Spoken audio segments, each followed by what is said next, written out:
Hi guys, today we are going to tackle a big topic, and that is the model view controller. Now, in the first module, when we talked about the anatomy of an app, we spoke about this concept briefly.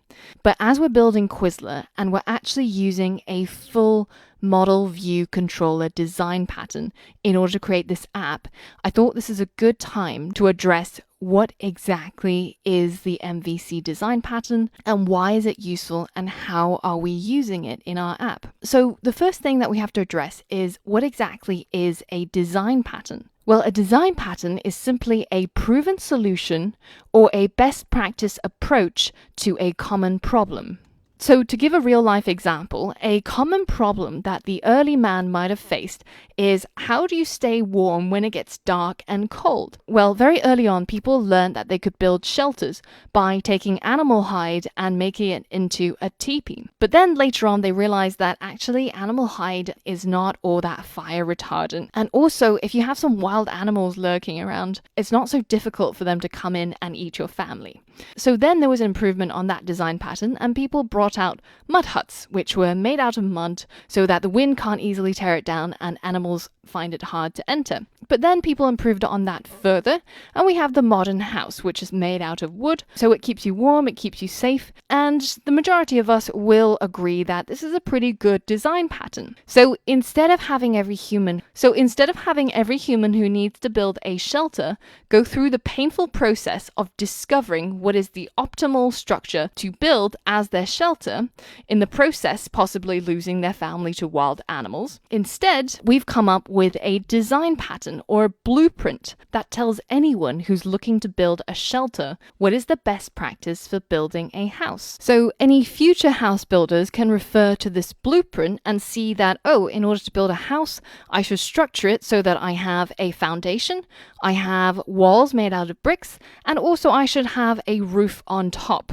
And so this brings us to the model view controller design pattern. So this is something that came out of the research of Trygve Rienskan when he was working on Smalltalk at Xerox PARC. Don't worry, nobody can pronounce his name. It's Norwegian, and I'm probably messing it up horribly. But he came up with the model view controller design pattern. And this is a really good design pattern to use when you're building apps using object-oriented programming. And what this design pattern allows you to do is that if you have an incredibly complex app with many thousands lines of code, then you can structure it using the MVC design pattern instead of spaghetti code, which is basically a single file with loads and loads of code that interlink with each other and essentially just a whole mess to work with. Instead, you can implement a structure that will allow you to manage the complexity of your code. Let's first talk about the components that make up the MVC.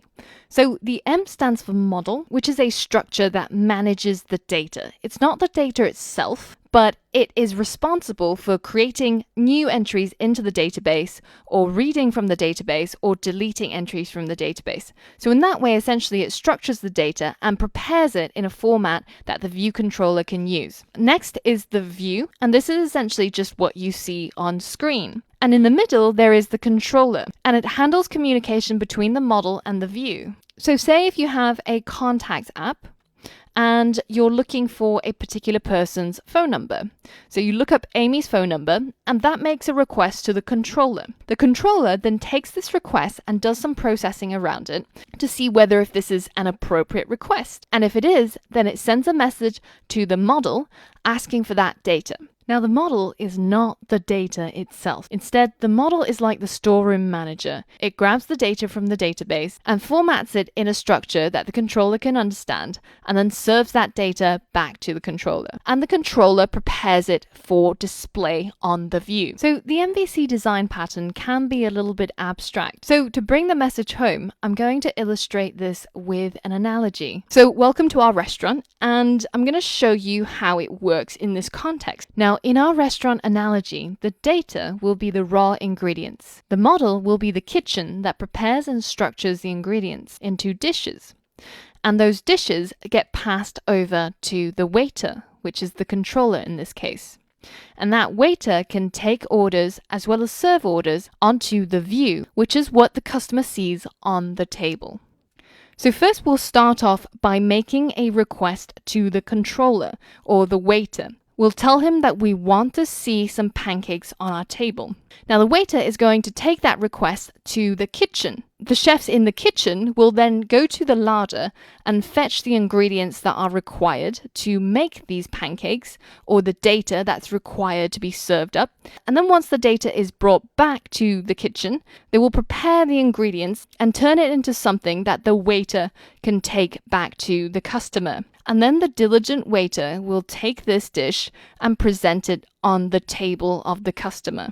So if we have a look back in our code in Quizlet, you can see that the folders organize our code into the view controller model pattern. So our controller will be something like viewController.swift that controls what gets displayed on screen as well as what data requests to make. Now the controller can process those requests. For example, if you entered a password into a text field and it's 6 characters instead of 8 characters that's required, the controller will deal with that and say that, no, sorry, we can't take that input. And similarly, the waiter can say, no, we can't make a avocado frappuccino with mint on it. Then we've got something like question.swift, which prepares the data in a format that can be easily displayed on screen. And our question bank in this case is the actual data. It contains all of our questions. And so the question model prepares the question data and hands it back to the view controller. And the view controller then displays that data onto the view or onto the screen so that the user can see those questions being displayed and can interact with it. So why do we implement the MVC design pattern? What are the advantages? One, it provides a structure to your code. Once your code gets more and more complex, it can be really hard to get a grip on what exactly is happening where. Now, by splitting up your code into this model, view, controller pattern, you can find the relevant things in your code very easily. Additionally, it's a commonly used design pattern and easily recognized by other programmers. So if you bring a second programmer on board who's also going to work on your code, if your code is structured in an MVC design pattern, most programmers will recognize it instantly and be able to work on it without being confused as to how your code is organized. Thirdly, it allows for code reuse. So you'll notice that in the MVC design pattern, the model and the view never communicate with each other directly. As a customer, you can't just run into the kitchen and grab what you want and eat that, because it would be chaos. And the advantage of that is that you can easily change the data without affecting the rest of the code.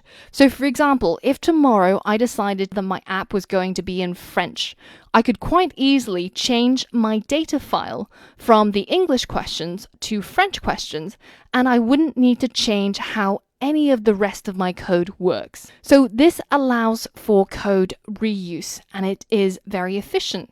And finally, it allows for multitasking. This is also related to how modular the code is. So for example, if you have 3 programmers working on the same project, you could do things 3 times faster by assigning one guy to take care of the view. So they're going to be the front-end designer. Then you've got one guy who's going to design the back-end. How do you want to manipulate, add, verify the data, etc. And then you've got the middle guy who can work on the view controller, determining when and how you present the data to the view. So it allows for many people to work on the same project. So there's a lot of virtues to implementing the MVC design pattern. And I know that a lot of beginner programmers don't like to implement it because it seems like it's more work. But once your code gets to a certain size, without having that structure, whether if it's using MVC or whether if it's using something else like MVVM, it will make your software much easier to maintain. So that's just a bit on the MVC design pattern. If you have any questions about it, feel free to leave a comment in the text box below. Otherwise, I'll see you on the next lesson. Hello everyone, and welcome to the complete iOS App Development Bootcamp. My name is Angela, and I head up the iOS team at the London App Brewery. As a part of my job, I develop iOS and watchOS apps for our corporate clients and also I teach on our in-person app development bootcamps. So I'm here to tell you about all the awesome things that you can look forward to as a part of this course. Firstly, you're going to be learning how to build over 20 mobile apps, after which you'll be fluently programming in Swift, and we're going to be taking you from complete beginner to app development professional. Because you will have understood how to build your very own cloud-based database, how to develop real-time chat applications, as well as using APIs and REST to grab data from the internet. And most excitingly of all, we're going to teach you how to build intelligent apps using machine learning, and also how to build augmented reality apps using ARKit and CoreML, Apple's latest frameworks in iOS 11. These are some of the most challenging but most cutting-edge parts of the course, and I've packed in over 5 hours of content on this alone so that we can break it down for you so that you'll be able to use it in your own apps that you'll build in the future.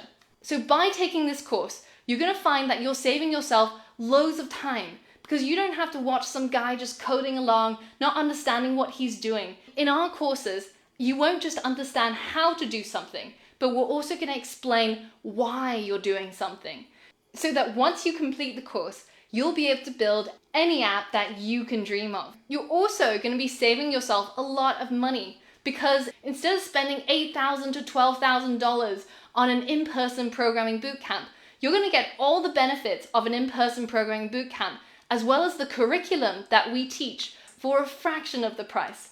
And our course is carefully thought out and structured, so we really get you understanding what you're doing. There's beautiful animations and detailed explanations so that you won't ever feel lost, and you'll feel empowered to start making your own apps. And after you complete the course, you will have over 20 apps on your portfolio that you'll be able to show any potential employer if you decide that you want to work as an app developer. Now, as if that wasn't enough, you're also going to get over $5,000 worth of free graphics assets, including user interface elements, including sketch files, Photoshop files, Illustrator files, a whole suite of design assets that's going to help you not only develop your apps, but make them look beautiful as well. Now, don't just take my word for it. Have a read of what our past students had to say about my courses.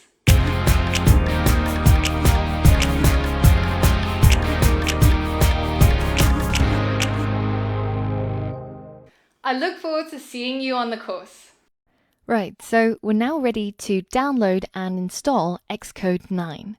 So this is the application that we'll be using to write our code and build our iOS apps. It's developed by Apple and it's free to download, so you don't have to worry about paying for it or paying for upgrades or any of that. But before we start, there's a couple of things that you need to check to ensure that your download and installation goes smoothly. First thing is to make sure that you have enough space on your hard drive. So even though Xcode is only about 4.5 gigabytes, you need about 10 gigabytes for the download and installation. So first check to make sure that you have enough space. And to do that, it's pretty simple. Just head over to the Apple icon at the top of your menu bar and go to About This Mac. And when you're here, you can click on the Storage tab to see how much free space you have to play with. And just make sure that it's over 10 gigabytes. So the next thing that you need to check is to make sure that your Mac OS, your operating system, is updated to the latest version. So to make sure that you've got the right operating system, it's as simple as going to the Apple icon and going to, again, About This Mac, and you can see here which version you've got. And ideally, you should be on Mac OS High Sierra, and your version should read 10.13 point something. So as long as it's higher than 10.13, then you're good to go. So it could be 10.13.1, 0.2, whatever it is after the 13 doesn't matter. Now, if you want to stick with Mac OS Sierra and you don't want to update to the latest version, then you have to make sure that your version is the latest version of Sierra. So it has to be 10.12.6 or above. Although I would really recommend to just simply update to High Sierra. It's simply easier and you'll have less problems going forwards. So once you've done those two things, the last thing that you need to make sure is that don't download a beta version of Xcode. It's actually not that easy to download it by accident, because as long as you're going through this video and following along with what we're doing, then you can be downloading the official release version of Xcode and you won't have any problems. The reason why we don't like our students to be working with betas, because beta software is meant for testing. So it can contain bugs and it might end up giving you more headaches than it's worth. So no betas, stick with what we're going to do, and you'll have a much better experience developing for iOS. All right, so let's go ahead and do it together. So head over to the App Store.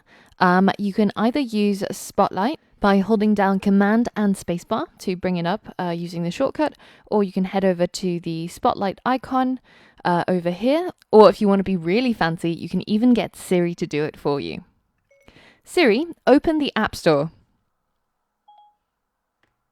There we go. So head over to the search bar here and just type in Xcode and then hit enter. And you can see it come up over here. So if we click on it, we can find out the version of it, which is version 9.0. And if you just click on this button here, you'll be able to install it onto your system. Now, this can take a little while, and sometimes you'll see it just hanging and it refuses to do anything. So have a look and see if some of those things I mentioned earlier might be the problem. So if I'm talking too quickly, or if you want to see a written version of all of those steps, then I've included a link in this lesson to a written version of everything that I've gone through in this video that you can check out, and you can follow step by step and do the installation according to the written steps. But it doesn't matter which way you choose, as long as you've got Xcode 9 installed on your system, then you're ready to go to the next lesson, where we'll be walking you through the Xcode software and showing you all the bits and pieces that we'll be using later on. So I'll see you there. Hi guys, this is Angela from the London App Brewery, and in this module I have something really exciting that I'm going to talk to you about, and that's CoreML.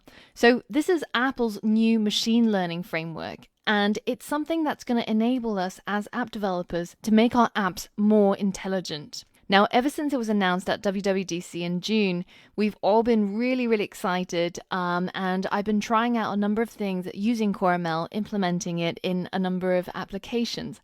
So in this module, I want to introduce you to what machine learning is. So if you've never heard of machine learning, or you just want a quick once-over of what are the various aspects of it and some of the theory behind how machine learning works, then this is the place to be.